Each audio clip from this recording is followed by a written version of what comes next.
नमस्कार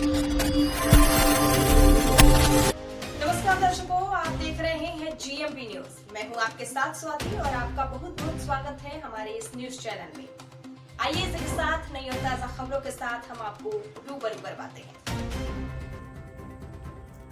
बांध के विरोध में कांग्रेस के नेतृत्व में NH7 रमनपुर में ग्रामीणों ने बनाई मानव श्रृंखला।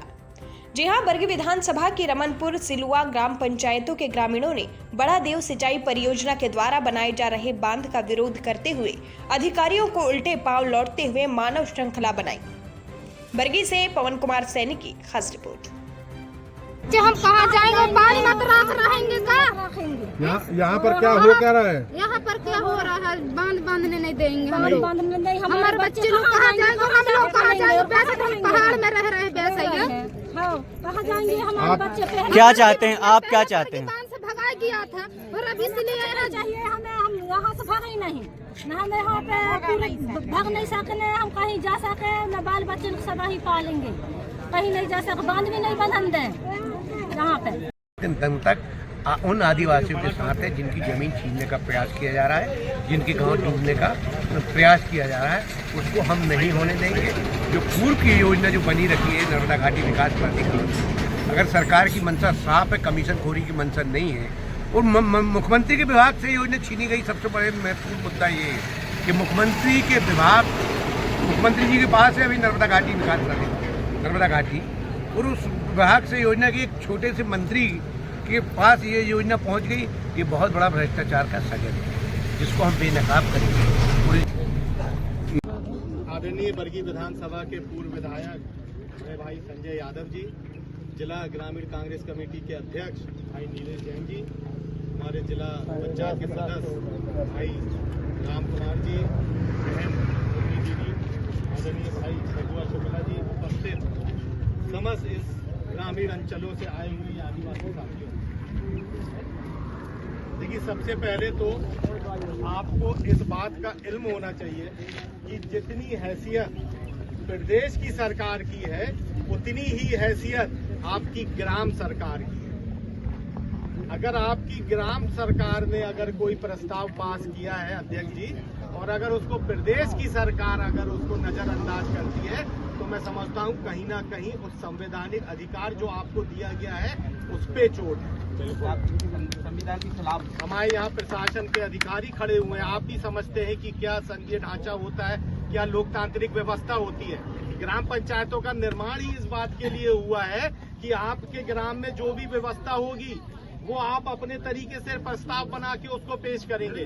और जिस तरीके से ये कमीशन का खेल चल रहा है, निसंदेह उसमें भी ये क्लॉज है कि ग्राम पंचायत की सहमति लेनी है, और साफ तौर पे सभी ग्राम पंचायतों की असहमति आपके सामने है। अब इसमें देरी किस बात की है संजय भैया? व्यवस्था तो ऐसे ही चलती है ना, समाज सोसाइटी कैसे चलेगा, लोकतांत्रिक व्यवस्था कैसे चलती है। हमारी ग्राम सभा ने अगर उसका प्रस्ताव पास किया है तो आप अपने दिल में जहन में ये विश्वास बना के रखिए कि आपने जो प्रस्ताव पास किया है इस प्रदेश की सरकार को और इस देश की सरकार को और माननीय न्यायालय को भी उस प्रस्ताव का सम्मान करना पड़ेगा, उसको लागू करना पड़ेगा।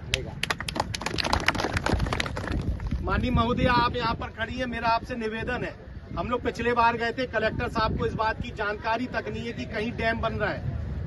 उनके पास जाने के 10 दिन पहले मध्य प्रदेश विधानसभा के माननीय नेता प्रतिपक्ष जी ने समूचे गांव का दौरा करा, लगभग 4 घंटे।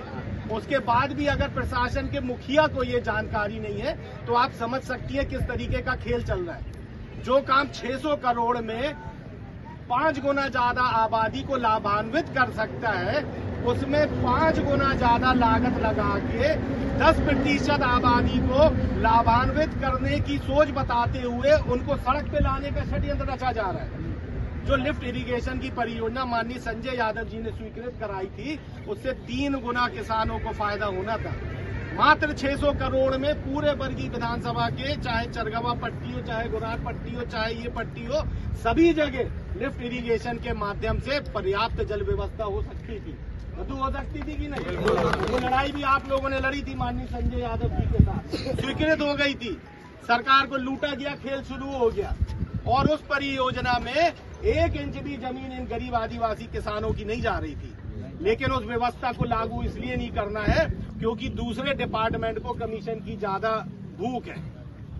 जो 600 करोड़ की परियोजना थी वो हिरन प्रोजेक्ट से थी। संजय भी ऐसे ही है ना, मैं गलत तो नहीं, नर्मदा घाटी से थी। अब हिरन प्रोजेक्ट को लगा कि वो 600 करोड़ का कमीशन वहां चला जाएगा, तो इसको बढ़ाओ, 1400-1500 करोड़ रुपए की लागत उसमें लगाओ, ताकि जितनी बड़ी लागत होगी उतना बड़ा कमीशन खड़ा होगा।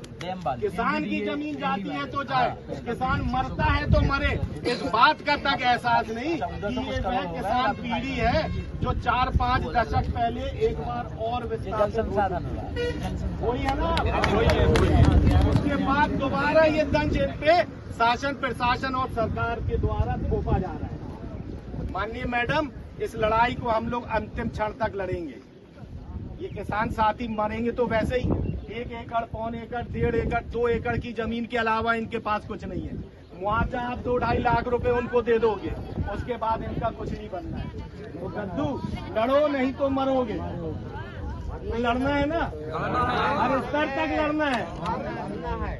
मैडम, आप कलेक्टर साहब से हम लोगों का समय निश्चित कर दें, बैठ के हम लोग उनसे पूरी बात कर लें, उनका रुख समझ लें, उनके माध्यम से सरकार का रुख समझ लें, लेकिन हम लोग का रुख आप यहाँ पर स्पष्ट तौर पे समझ के जाइए कि ये लड़ाई हम लोग अंतिम समय तक, अंतिम स्तर तक लड़ेंगे।